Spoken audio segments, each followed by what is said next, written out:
Okay, I want to make a video of this 1897 Winchester 12 gauge RIOT shotgun. Now this is definitely a RIOT shotgun, original, 20-inch barrel, cylinder bore. But what I want to show you, you guys are just probably asking me like, what do you mean this is a RIOT shotgun? And what's that thing at the end of the barrel? Well, believe it or not, somebody in the late 40s, maybe early 50s, put this Kutz Compensator on. And it's a shame because some of the value has just diminished on this RIOT shotgun. And what they used to do back then, after the war, this is actually World War I issued RIOT shotgun, 1897. And after the war, like sometime probably in the 20s, 30s, whatever, somebody purchased this shotgun and used it for hunting or whatever, or home defense, and preferably hunting. I would think so, because you know, to put this Kutz Compensator on, that's pretty much what you use it for the choke. And what they did, they soldered the adapter on, which is like, ouch, if I can only go back in time and say, don't do it, right? Don't do it. Don't solder that on there. But these weren't for value at the time, or actually for, you know, collectors. They were a tool to use back then, whether it was in the war as a trench gun or a riot gun, or it was used to kill. So this particular one then afterwards was probably used for home defense, or again hunting. And so when they soldered this on, they could have cut the barrel down just slightly. I don't mean in lengthwise, I mean to get this adapter on, the diameter. They milled it down, maybe it's like a 50-50 chance if they milled it down or not, but more so that they did, so that you could take this adapter off, but you're going to have a thinner barrel at the end, and you might mess it up more so than ever, which I came several times of doing. Want to take it off, because one, I want to see if they did mill it down the diameter, and two, just to try to clean it up as the original RIOT and put a beaded sight back on. But I don't know, some things are making me don't do it. Stop, don't do it. The only thing I did do to this is that I did install a brand new old stock forearm grip, the wood grip here, because as you can see, it's a different color wood, or stain wood, than the original. Now I do have the original forearm, but a big piece is missing, like right at the top here. So it still works, but it's not grabbing all the way around, you know, with the corncob grip. There's like a 1/2-inch piece missing, and maybe a little piece on the other side, so I did keep that. That's basically it. Now as far as bluing goes, it's possible it was re-blued. I'm not quite sure, but let me just show you here, if I could gather this information up. So there's the cylinder bore. There you go, cylinder. There's the 12. This particular RIOT shotgun was built around 1900 or 1901. And I don't know if you could see the writing on here. Gives you all the information of when it was patenting up to 1900. See that? The last one says 1900. Just try to get it. It's a little sunny and windy today, so for the middle of winter, it's like 60-some degrees. Looks like somebody tried to put a swivel on the, or maybe that was the original, I don't know, because some of them did come with swivels. As you can see, there's the swivel missing here. But like I said, I don't know if this was re-blued. It kind of looks like it was re-blued. I'm not sure, but a lot of these old-time bluing were like the deep dark bluing, as you could see.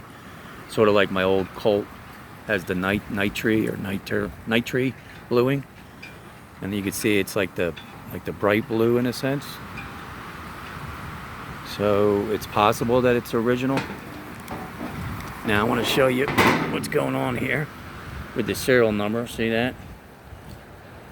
127, and then a C above. That was the first generation of the 1897s. They used a C for telling them what they did when they first built the 1897s. I don't know how to explain that, but they used A in the 1893s and then B's. Every time they made a change to the shotgun itself, they changed the letter. So the next change was C, but that was made in 1897. So from what I gathered online, this is around 1900, 1901. So this did probably see World War I, I would think, being that it is an original RIOT. It is not cut down at all. I assure you that. And also, it is a fixed barrel. So it's a solid frame.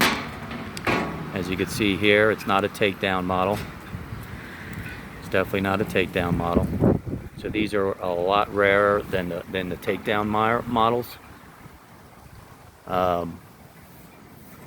So this would have been a diamond in the rough, actually platinum diamond in the rough, if basically one, the compensator wasn't on here. And if it was just a tad better condition, this thing would probably be worth $5,000 to $9,000 easy. So but now being the compensator on here, now let me just put the compensator on just so that you see. I do have the screw backed out right there, so you just screw it on here. Now these things go for about $100 or more on eBay if you wanted to get, you know, an original cuts compensator and put it on your shotgun. So you just screw it on. See how? Keep screwing, keep screwing. That's what she said, right? All right. And then you change your different chokes here, these adapters here, and that has a little screw on it, and then you just take an Allen or a wrench and just undo this top part. So, and then you tighten that screw up, that little tapping screw right there. So there you go, there's the extension, and you can see now going from an original RIOT, beautiful 1897 Winchester with a horrible, I think, compensator, cuts compensator on it. Oh well, what are you gonna do? You can't have everything, right? Now, another one of these, the early models, with the original solid frame, you know, not the takedown. You have a screw right here, see? You don't have the eject pin for the shell, I mean, to help it along, you know, right in the center of the receiver. So you do have a screw. That's the difference. So if there's a screw in the middle of the receiver, you definitely have a solid frame Winchester 1897. If it's a pin, you have a takedown. So, but fun to shoot. Shoots great. Like I said, I don't know if it's the original bluing. Could be possible. I mean, maybe not, but it's still kind of a diamond in the rough. Because like I said, these are rare, being solid frame. And try to find one is extremely hard to find. But I just wish that compensator. Now, I could probably take it off. I mean, there's a couple ways you could do it. You know, you could try to unsolder that adapter. And if you do unsolder that adapter, like I said, it might be a little thin at the end of the barrel, which they probably milled down a little bit. But you could still use it. I mean, it's not like you can't use it. But you could take some grit sandpaper, like 5-6 different types of grits, starting from the rough finish first, and sanding it down just a hair to try to thin it out equal to this. and then maybe a little thinner, and then a little thinner, and then get it smooth. And as long as you get all the solder off and get it quite, you know, smooth all the way around, that it looks uniform, and then you can have it re-blued, and it would still work. It would still work, and put your new beaded sight on. Drill a self-tapping hole, because they did fill the beaded sight hole up with lead or whatever. Then it would be okay. A professional could tell that it was done, but you still then would look a lot better than this compensator. Or if you want to ruin the shotgun, basically completely ruin it, you'd have to take your hacksaw and cut it behind the adapter here. But you're shortening the barrel up from 20 inches to probably about 19 and a half inches. Then you're definitely not going to get, somebody said, oh, that's not original RIOT because it's a cut barrel. But if you measure from the end of the barrel, which is the end of the adapter here, all the way to the end of the barrel here, it's exactly 20 inches. And it's 39 inches, 39 and a quarter from here all the way to the end of the barrel. So, and that's what it also says in the books.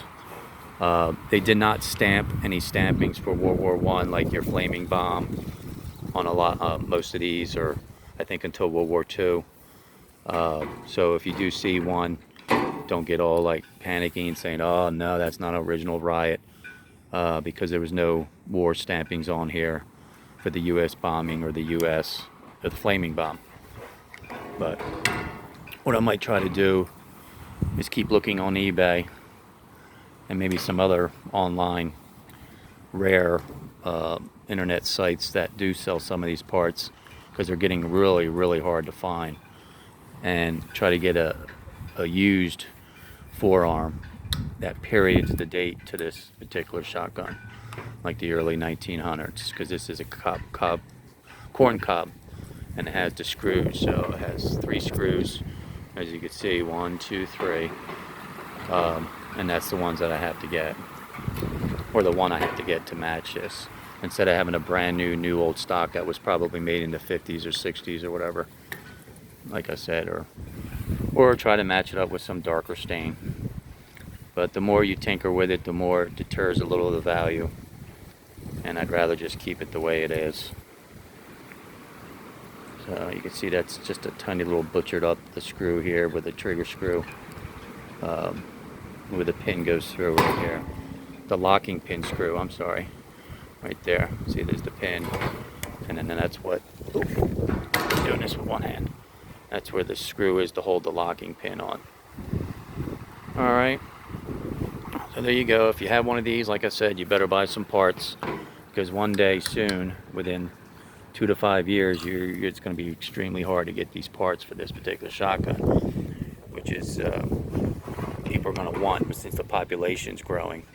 You know, I would get the bolt, I would get a lot of the internal parts, the triggers, the springs, all that stuff, you know,